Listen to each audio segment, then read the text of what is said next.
Hello everyone, my name is Glenn and I'm from MR2 Australia and also from Celica.org.au. Today I'm going to show you my ST205 GT4 Celica. It was made in 1995. This particular one is a personal import from Japan. Only 77 of these were released in Australia by Toyota, so they are quite rare. Those ones are known as the Group A. This one is a non-Group A, but there aren't actually many differences between a Group A and a normal JDM GT4 Celica. Mechanically, they're pretty much the same. There's a few additional trim options that were available with the Group A in Australia. As you can see, this one's in incredibly good condition. I was very, very lucky to find it. It's all original paint, hasn't been resprayed or anything like that, so it has definitely been looked after over the years. We've got an aftermarket little spoiler thingy on the top here. These were available from Toyota as an OEM option. This one is a third-party replacement. Let's have a look inside. Oh, a reflection of me, that's a bit scary. Okay, as you can see in here, look very, very cool. All right, we've got, it's all pretty standard in this particular car. This car doesn't have leather seats like the Australian cars, but I don't really mind. It's no big deal. Also doesn't have an airbag. This car, however, does have climate control, whereas the Australian cars do not have climate control. We've also got a blitz boost controller in there, so we can control excessive amounts of power and boost that this particular car has. Actually, it's quite standard, so nothing too scary about it. Right, what have we done here? Okay, we've got some cross-drilled rotors in there, and we've got a nice painted caliper. It's all pretty standard. The wheels aren't too flash, but I do have some standard wheels I'm going to put on at some point in the future. Let's have a look at the business end of the car. All right. Just bear with me while I sort this out.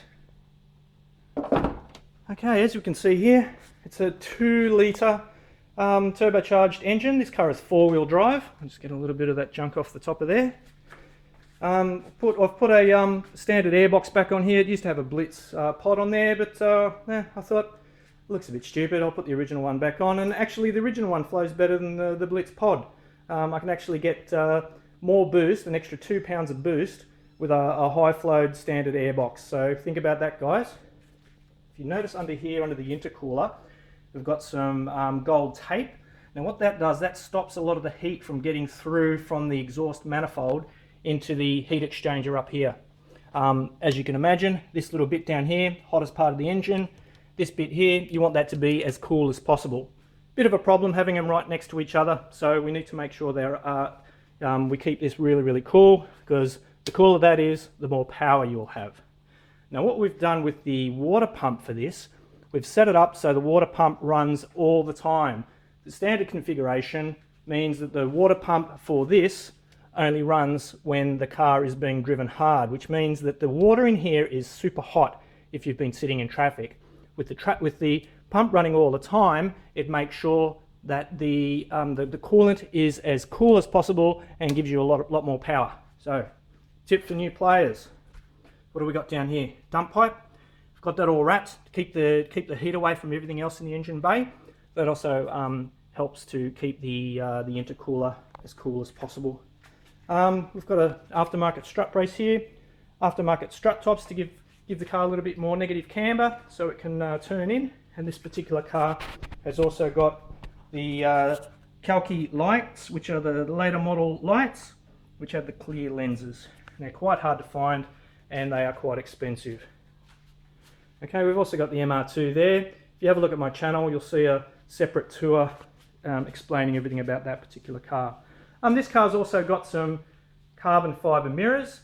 They're standard mirrors, but they've got carbon fibre covers over the top, and they were bought from the Philippines, I believe. I can't remember exactly where I got them from, but they're very high quality, well worth the buy. Now this car has been driven on the track once, as far as I know, by myself. We drove it at Marulan in New South Wales, Australia.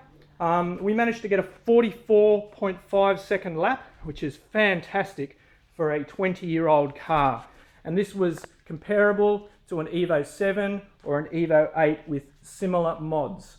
So whenever somebody says buy an Evo, get rid of your GT4, don't do it. These cars can definitely stand up to the more modern equivalents. Okay, that's the tour of the GT4 Celica. 1995. Please visit my channel for more videos. Thank you.